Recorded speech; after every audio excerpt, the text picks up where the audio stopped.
Hello everybody, hope you're doing well. Welcome back to another video. In today's video I'm going to be doing my March wrap up. I read 17 books in March and technically all of them was at least a 4-star. So in essence I had a really great reading month. And yeah, without further ado, let's get started. The first book I read was Matilda by Roald Dahl. I read and listened to like an audiobook of this. I might leave this at 4.25 stars. So I've seen the 1996 movie so many times. I absolutely love that film. It is so iconic. And also I recently watched the new Matilda the musical adaptation, like before I read this. This is my first time actually reading the actual book. And I really enjoy it. If you don't know, it's about a little girl called Matilda. She's like a genius, but her parents, Mr. and Mrs. Wormwood, don't like appreciate her. And also like the headmistress of Truncheon Hall, Mrs. Trunchbull, but like Miss Honey and her other classmates like finally let her be like her true like unique genius self, and her talents can like be shown, but it's not all good. If only there is a miracle or free ... So yeah, I really enjoyed this. I loved how it's like the little person like standing up against authority and like making like them seem like 5 times bigger, and just like I really love that. The characters are all like enjoyable to read. My favorite parts are like Matilda's like back chat and like Miss Honey's like money savvy ways, and Hortensia's like pranks was just like yes. I really kind of wanted more of her, or like another book. Like I feel like her as a character would be such a good like another like story. But anyway, and yeah, I really enjoyed it. The characters are like children, but Roald Dahl still like makes them like very like a lot to their personalities, and very developed and complex. And yeah, enjoyed this. Definitely would recommend it. I then read Animal Farm by George Orwell. I listened to this audibly. I only give this 4.5 stars. I might do a whole like video review vlog video essay thing on this, but I really enjoy it actually. It's like an allegory of the Russian Revolution, and I'm going to talk about more of it when I do like a whole video on it. But I read this first like when I was in year 8, so I was like 12 or 13, and I didn't really like it. I didn't really like Orwell's writing, and like last year I read 1984 and I didn't really like it. It was okay. I gave it 3 stars. But like I understood it and I respected it, but I didn't really enjoy it. But this was a different story. I was encapsulated, I think also because I knew the story and the allegory essence of it. I was able to really like just like enjoy the like writing and the characters and like how things was happening along. And yeah, I would really recommend this. Stay tuned for a whole video essay on it. Then the third book I listened to was Jeanette McCurdy's memoir, I'm Glad My Mum Died. I ended up giving this 4 stars. Like there was so many trigger warnings, so I definitely like look these up. I did enjoy it. Definitely, it was definitely a very enjoyable read, and I'm so like glad it's getting a lot of hype, because I definitely would recommend it, and I'm glad people are reading it and like knowing her story. Some bits like wasn't the most meaningful to me, especially because like I didn't grow up with like iCarly and like Nickelodeon, so like I didn't really know anything about her like literally at all, but I wanted to read her memoir still. So some things didn't really like hit me like it might have hit other people, and certain things that she goes through as well, but it's still well written. I think what I love the most is that like there's parts where it's like written like she is actually that age, or like when she's 8 it's written as an 8-year-old write it, 16, so in 21, like I think this is really good because you get to like connect on her on like many different levels and throughout the whole book, and you watch her like grow like physically but also like mentally, and like she learns and like relearns harmful habits, and you just kind of want good things to come to her. It follows her life from child to adulthood, and her like dealing with harmful relationship with her mother, and it is quite like hard to read because she like loves her mother, and her mother I would say she loves her, but it's harmful love, and she instills a lot of harmful like rhetorics and ways of dealing with things. This is most prevalent when she starts going through like puberty at around 12 or about 11, and her mum like wants her to like stay small so she can do like child roles and things, so she introduces her to like calorie counting and like just like being like really like body conscious, and then this like really sows a seed for like so many like toxic and harmful things throughout her life, with like dealing with food and like eating disorders, and also like when she's younger that like professionals and friends say that like I think Jeanette might have an eating disorder, like you should look into this, but she just brushes it aside to mum. And there's a lot of like toxicity with food, and then like developing anorexia and bulimia later in her life, and it also shows like the damage of like fame on like stars, specifically child stars, and how like it's good because like you're enjoying having these opportunities and like getting your name in lights and things, but there's also like a lot more that comes with it. But yeah, I'm not gonna say anything else because I would say to explore it yourself. I definitely would recommend this book. I then read and listened to The Secret History by Donna Tartt. I'm giving this 4.5 stars. This is another book I'm going to do a whole video review on because I have a lot to say, and it's a dense book. It's like nearly 600 pages, and there's definitely a lot to say. There's a lot to talk about, but it really is a well written and theorized book, and Donna Tartt really she gifts us, in my opinion, the perfect balance of plot and character analysis alongside some really well written exquisite passages. It basically follows the story of Richard Papin, and he's at Hampton College, and he joins this Greek class with the tutor Julian and then 5 other characters: Henry, Francis, Edmund, but they call him Bunny, and the twins Charles and Camilla.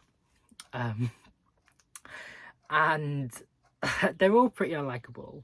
Definitely I think Bunny was my least favourite and Francis was my favourite, but there was a lot to it. And they sort of live strange lives. But yeah, I'm not saying more about the plot. It definitely gives off big brain energy vibes, and there was a lot to it, but I would definitely recommend it, and I definitely enjoyed it. I would say the last third, so from about page 400 to basically 600, I kind of wish that was shortened, and I was kind of just a little bit, I still enjoyed it, but there was just some things that I kind of wasn't to my liking what happened, and the sort of messages, I guess. But I'm definitely intrigued to read more of Tartt's works, and yeah, I'm excited, so stay tuned for the whole review of The Secret History. Then I read The Boy in Makeup by Anthony Connors Roberts. I got this through Book Sirens as a free pre-review copy ebook. I am giving this 4 stars. I'm only going into the plot because it's very short and I don't want to give anything away, but we basically follow their main character Corey, and he is the aforementioned boy in makeup. And there are some other characters as well. It's very heartwarming, but also like wrenching as well. It's sweet and like it's a roller coaster ride despite its like length. It also goes the same with like the characters. Like you definitely get to know them quite well, even though it's like very short, and you're just like pulled, and you're just like little tears.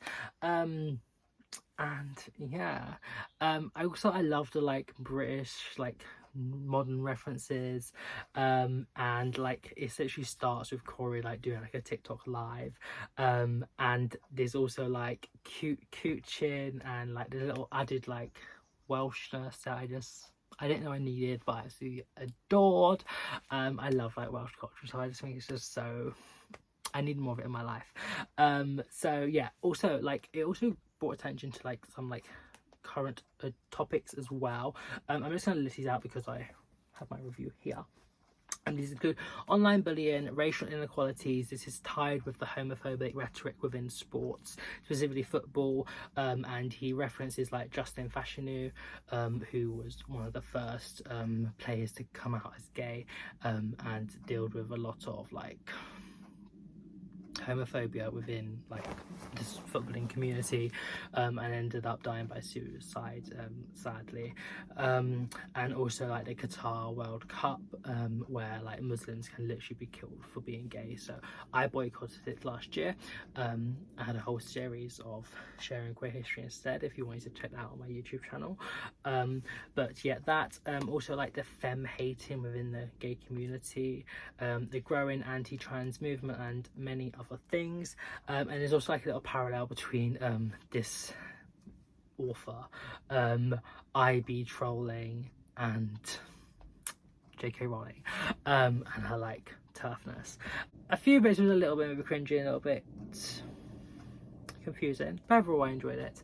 And yeah, I kind of wish it was more fleshed out, which other reviewers have said as well, just so that like you get more involved in the story and the characters.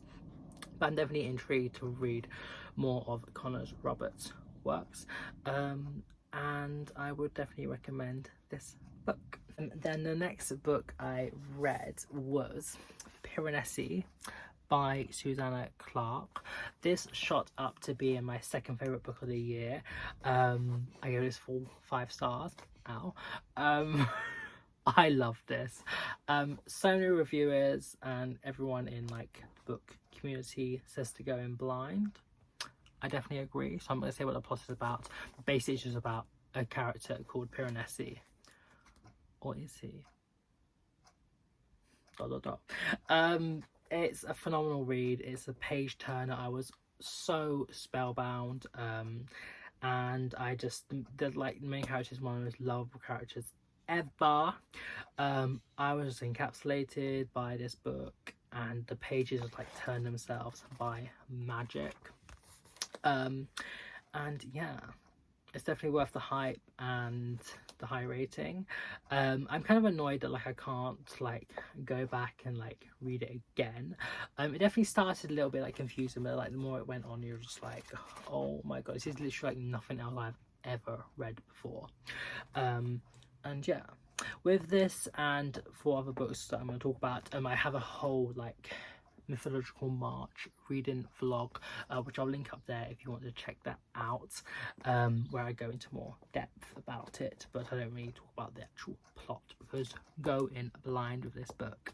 I then read Galatea by Madeline Miller. I ended up giving this 4 stars. This is a short story, and this is my first like mythological retelling like ever, and I thought it was very accessible and a very decent read.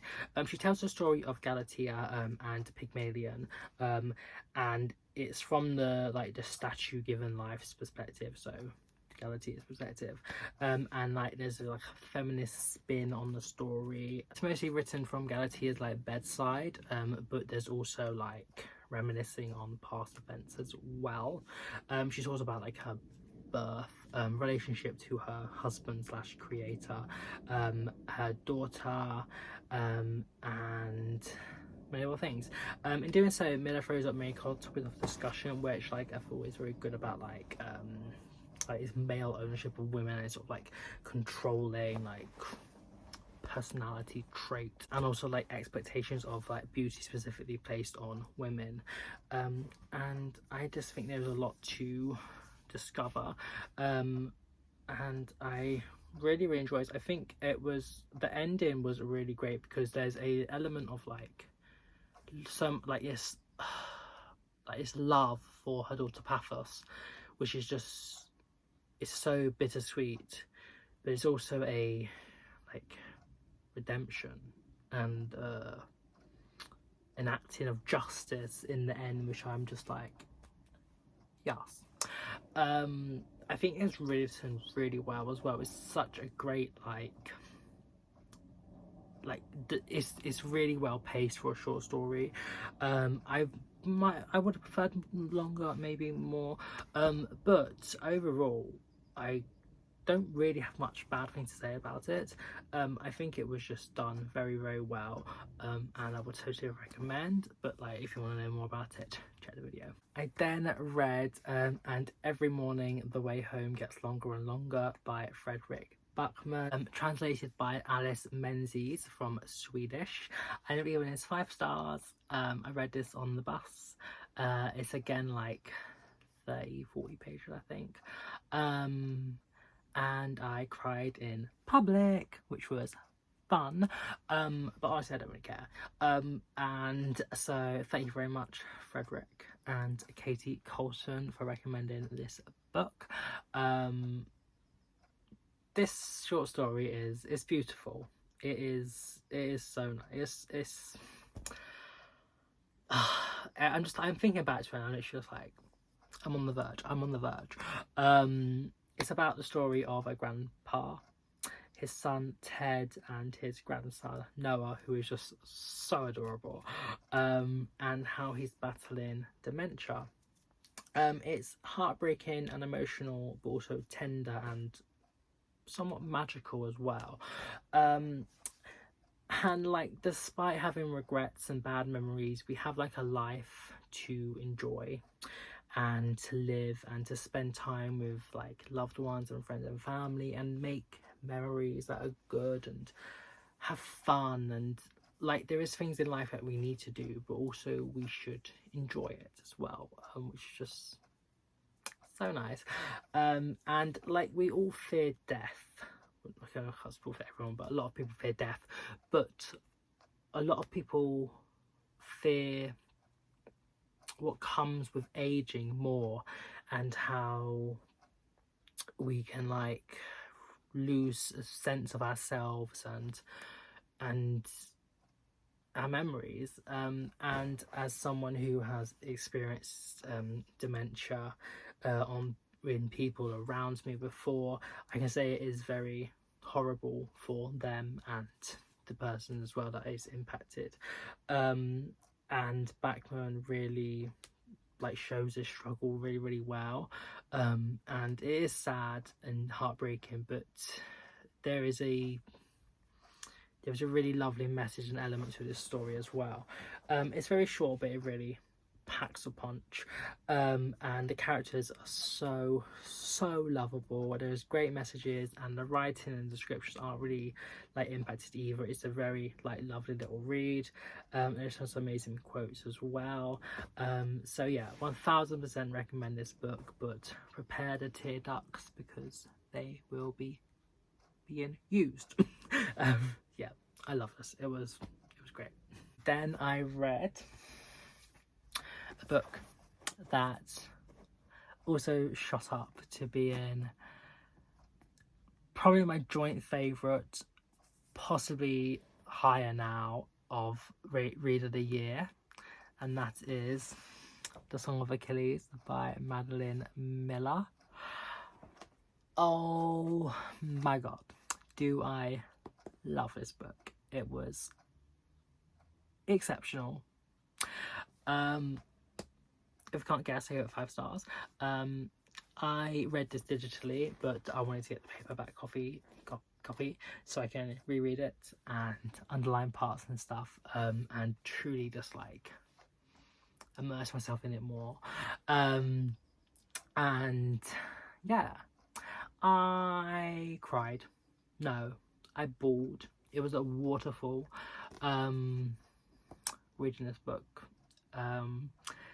And mythology, me, I would never think I would ever cry at mythological retelling of the Trojan War. But I did.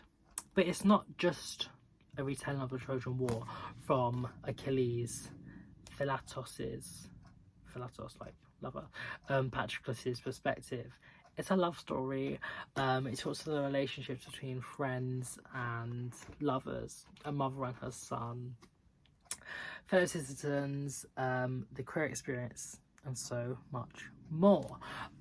It's a piece of literary heft. It is beautiful, it's lyrical, it is captivating. The plot is captivating and the writing is mesmerizing. The characters are very, very well developed, and I just laughed in the description, and just everything was just so good. I say the pacing is good. It flows well. It's maybe a little bit disjointed, and I would say in the middle it definitely drags. But then like the final quarter, just like, I'm sorry, what? I'm sorry. What? Broken, literally broken. It was just incredible.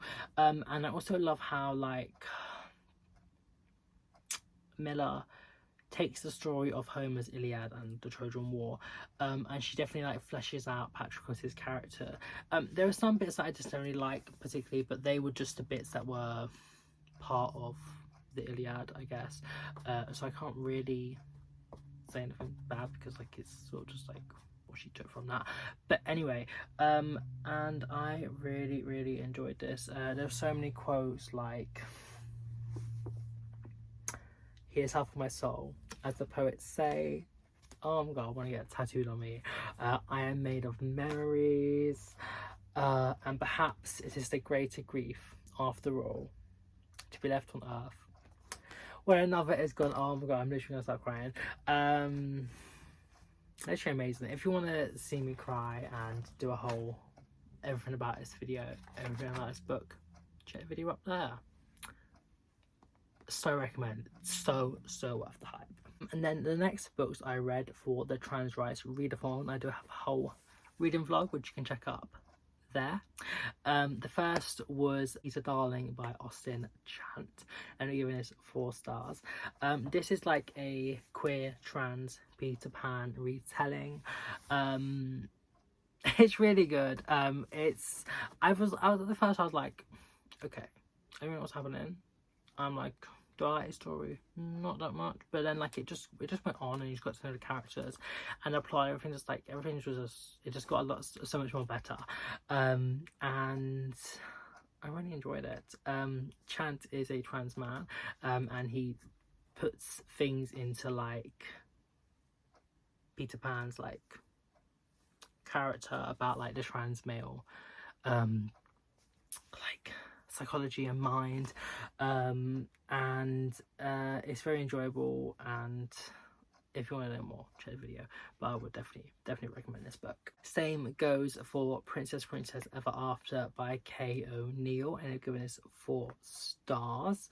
And they go by they them pronouns. This is a really cute little lovely like middle grade children's queer graphic novel. It introduces many themes. I'm going to list them: fat phobia and body shaming, bullying, sexism and misogyny, the damaging ideals of masculinity on boys, parental family expectations and the burdens of these, gender expectations, and more. It's definitely aimed at like children, middle grade audience, so it's like uplifting, and I love how O'Neill really puts like these great messages forward, specifically about like how expectations of people can like hinder like your own creativity and like your true self. See, the story follows 2 princesses as they consider like these things, and it's an adorable little romance brewing. And it's a little bit simplistic, a little bit rushed, but I didn't really I don't think there's any hindrance. I think it's just because obviously it needs to keep the attention of younger people. And the artwork really brings the story to life. It's a little it's a little bit simplistic, but it is definitely nice to look at. And I really want to read some more of O'Neill's works. I then read Content Warning Everything by Akweke Emezi. This is a poetry collection. They go by they them pronouns. This is a 4-star read for me. It was my first time reading something by them, and I'm definitely intrigued to read more, because they have a lot of like books that just sound really interesting, so I'm so excited. It's a poetry collection. It's quite varied in like form and like what they're trying to talk about, but like grief, rage and religion are quite like key themes. As the title suggests, there is quite a few content warnings, but it's nothing too explicit. I'd say some parts went over my head, but there is a lot of like rawness and honesty and things that I could relate to as well, and it's definitely enjoyable, and the collection as a whole was one I would really recommend. Then I read Boys Run the Riot Volume 1 by Keito Gaku, translated by Leo McDonough. This is the first volume. I only given the first one 4.25 stars, and it's definitely a great starting point. I'm so intrigued to continue this series. It centers on the main character Rio, who is a trans boy, and he's hiding his identity and like struggles from his peer and like family. And then Jin, who is like an older boy who's like held back, and he sort of like looks like a typical bully. But when Rio is out wearing boy clothes do not have a gender, him and Jin both reach for the same top, and then Jin is like, oh, you have the same fashion sense as me, why don't we start a brand? So does Rio finally have someone he can confide in? Read on to find out. And yeah, so whilst it is about these two high schoolers starting a fashion company, it's about a lot more, and I feel like the messages are just great. It's about not letting like society and irrelevant people's expectations and opinions of someone like hinder your creativity and the true like self.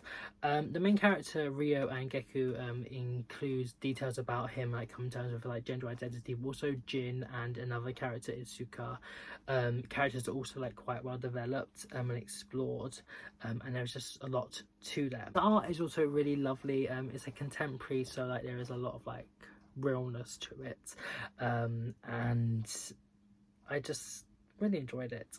Geku is a trans man himself, and he definitely implemented parts of his personal life into the work, which he says later in the like author's notes.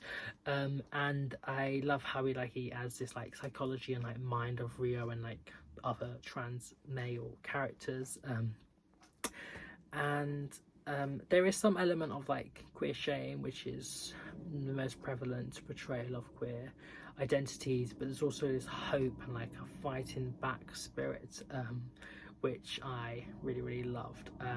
And all the like English editorial team and translator Leo McDonough are transgender as well, which is great representation. I then read If I Was Your Girl by Meredith Russo.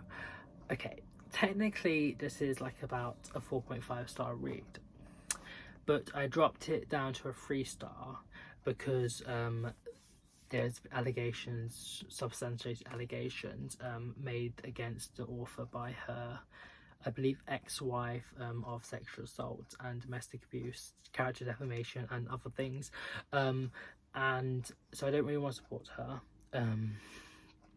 but I would still recommend the book, but I'd say to get it from like a library or like a charity shop or something, or online, but I wouldn't really recommend buying it from a bookstore and supporting her, because I don't think I don't feel comfortable with that. But I definitely talk about a lot more of this book in the video, but it basically follows Amanda, who is a trans female character, She moves to like small town Southern America to live with her dad after like a homophobic or transphobic hate crime where she lived before, and her mum is like sort of worried, so she just like wants her to just like keep her head down, get her degree, diploma, study or whatever, and then like she can go to college and like live her true authentic self. But she's new, so the boys and the girls are like, oh, what's happening, like who is this person, and she starts having like a new like friendship with like a girl gang and a new boyfriend, and these are things that like she never thought she would be able to have. So the main character is quite well developed, and I did definitely like her. She's such like a great person. The boyfriend Grant is also quite cute and nice. Also like B, I liked a lot until like a certain thing, but that's what I'm gonna say. And then like the girl gang friends, Layla, Chloe and Anna, well, like they were nice, but like they was all sort of just like the token version. I would say the writing is nothing like that amazing, but it's definitely done well and well created, and there are some like good messages as well. It's quite hard to read it sometimes because there is a very like the transphobia and homophobia and some other like trigger warning topic things are quite raw, but I would say they are quite an accurate portrayal of such incidents, and although it might be hard to read and there is this element of queer shame, I think it is quite an uplifting story on the whole, and even though there's parts that I found quite difficult to read and is probably more likely would trans people find harder to read, I do think it was hopeful as well.